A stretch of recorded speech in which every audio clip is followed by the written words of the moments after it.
Hi everyone, and welcome to cookingwithchampagne.com. Nice to have you here once again in my kitchen. Well, for those of you who know me, whether it's on the radio or right here in my own kitchen, you know that my grandmother Rosie is my culinary muse. She is my greatest inspiration in the kitchen. And like so many ethnic groups, mine being Italian, whether you're Italian, you're Irish, you're African American, German, Jewish, for most of us, our grandparents are either the first generation born here in America or the first generation to come here and be raised in America. And back then, for any immigrant that came here looking for freedom and a new lifestyle, most of them, they got married very young. I know from my grandmother used to tell us that she only graduated the 8th grade. She was married by the time she was 16.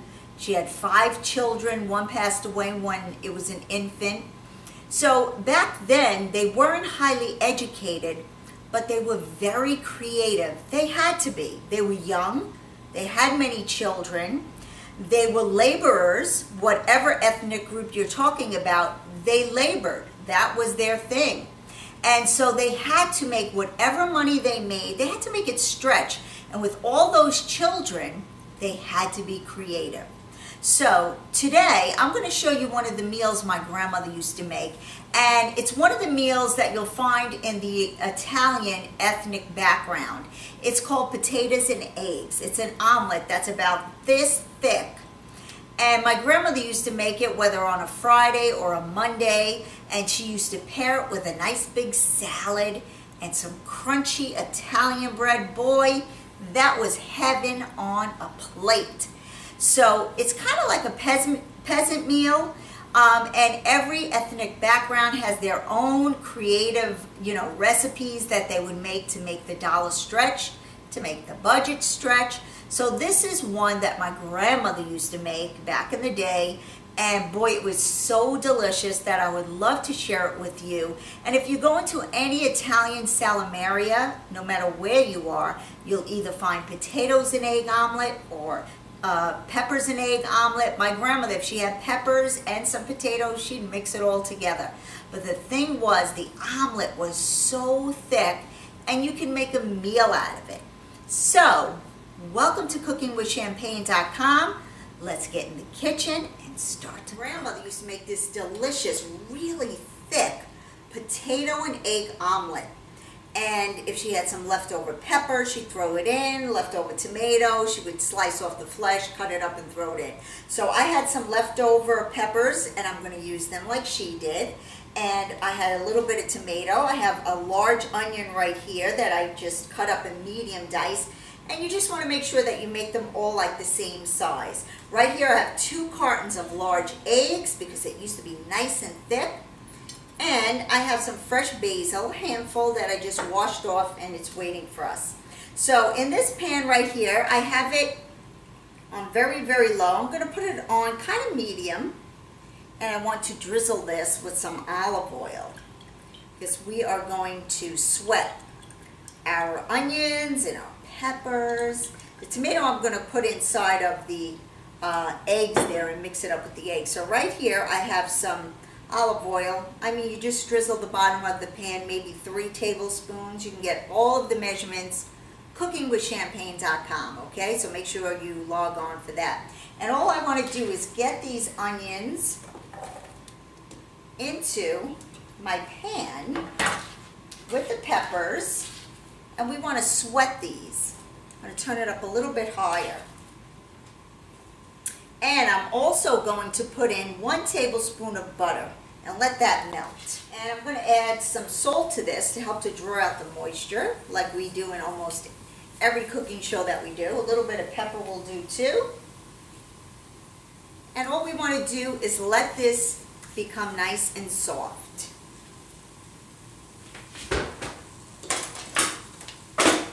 I'm going to mix this around and make sure it all gets coated with the olive oil and the butter, and let this do its thing. So my onions and my peppers are becoming beautifully softened. My onions are almost definitely translucent. and my peppers are becoming tender. Now, notice the pan that I'm using. I have my oven preheated at 325 degrees. This pan that I have has a like foam handle, so I put aluminum foil over it, because if I put it in the oven like normal, it will melt the foam. So I put the aluminum over it so it protects it. The pan we want has to have the straight edges of the pan, and it has to have depth to it. So look at this, how beautiful they look. So our peppers and our onions are definitely good to go here. So now the next step for this is to put in our potato. My grandmother used either a regular potato and she would dice it up, or she would use the fat French fries, the steak fries, and that's what I have today. I use the French fries. So let's get our fries and put them into this mixture. So right here I have a bag of steak fries, and this is like 1.5 pounds. So I am going to take most of this bag and just put it in here, right inside. We'll take the whole bag because this will make the pie nice and large as well. And we just want to mix this around with our onions that are already sweating and our peppers. Smells so good. And I think right about here, I want to add a little bit more oil to the pan because our fries need that oil to brown off. And remember, these are frozen. I had them in the refrigerator for about maybe 20 minutes, but just let this do its thing in here and let those fries get heated up and get some color on them. So while we're waiting for our potatoes to get nice and soft inside the onions and the peppers with the olive oil, let's get to mixing up our eggs. Now, like I said before, I have 2 cartons of large eggs here, okay? To this, I want to add about a teaspoon. I like the adobo because it has the onion and the garlic powder in there. About a teaspoon of that, okay? We're going to give it a nice pinch. Now remember, you got 2 dozen eggs in here. Nice pinch of salt. You want to make sure that it's flavored well. Nice pinch of pepper. And to this, I want to add some, I have fat-free half and half, and I'm going to add that into here. I'd say about maybe 2 tablespoons, because that helps to tenderize and make your eggs nice and soft. And I also want to add some grated Parmesan cheese to this. You can put in as much as you want of this. I have I'm putting 2 handfuls, nice handfuls.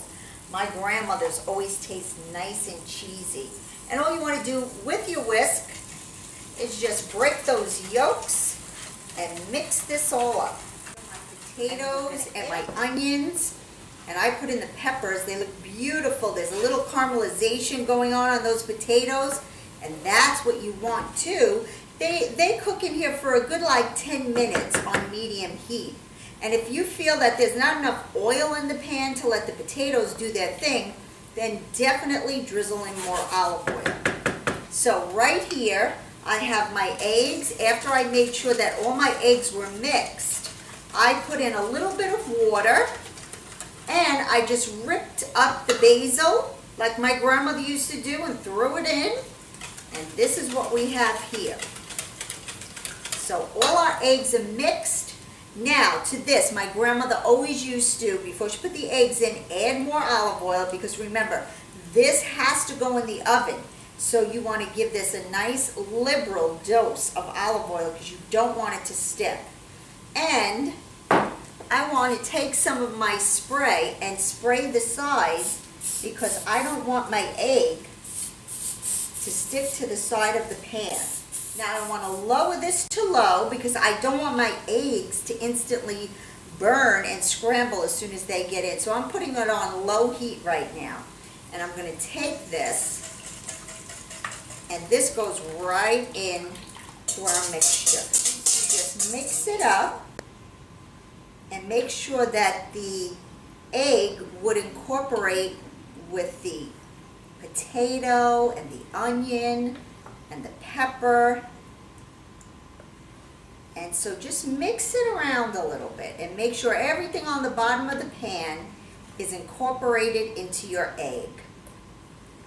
And then after she did that, she would just let it sit on top of the stove, and she would cover it on a very low heat and just let the underside become a little bit firm. Put it on top here and just let my eggs set up with the potato and the onion and the pepper.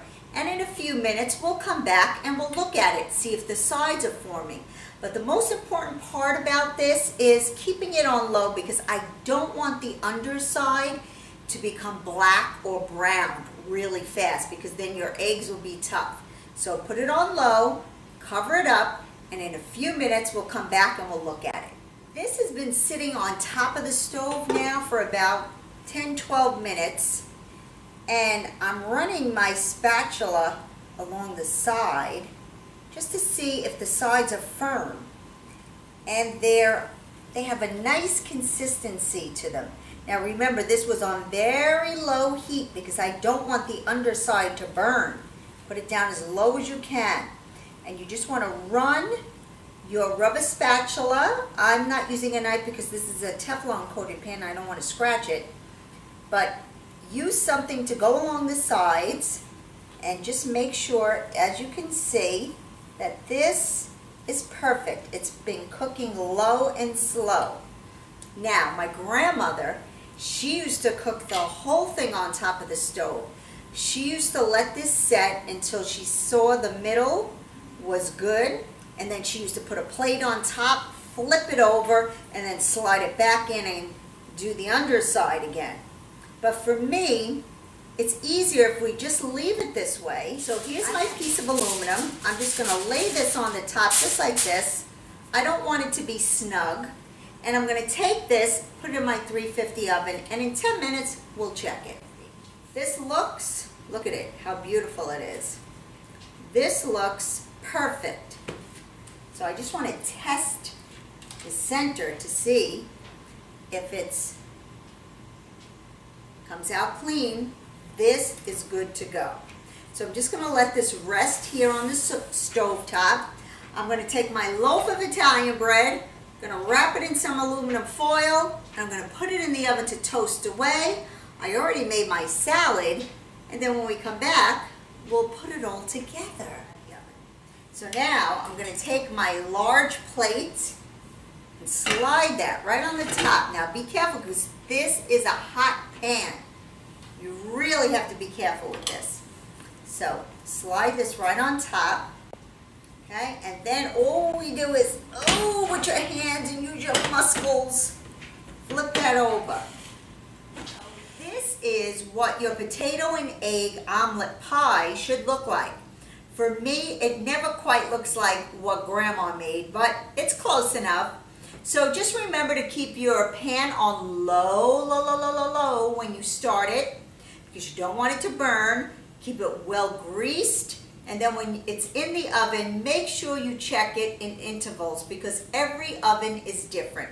So this is my rendition of Grandma's potatoes and eggs, and of course, like I said before, if she had any extras laying around like the peppers or the tomato, she threw it in. Here is our toasted Italian bread. I'm going to cut this on the bias. Oh, the crunch. You hear that sound? That alone should make you want to dive into this bread. And this is what we used to eat on a Friday or a Monday. Let's put this on our dish. Wow, that looks good. And she used to give us our Italian bread to the side. Beautiful. And the smell of it alone makes me feel like I'm in my grandmother's kitchen all over again. Let's taste it.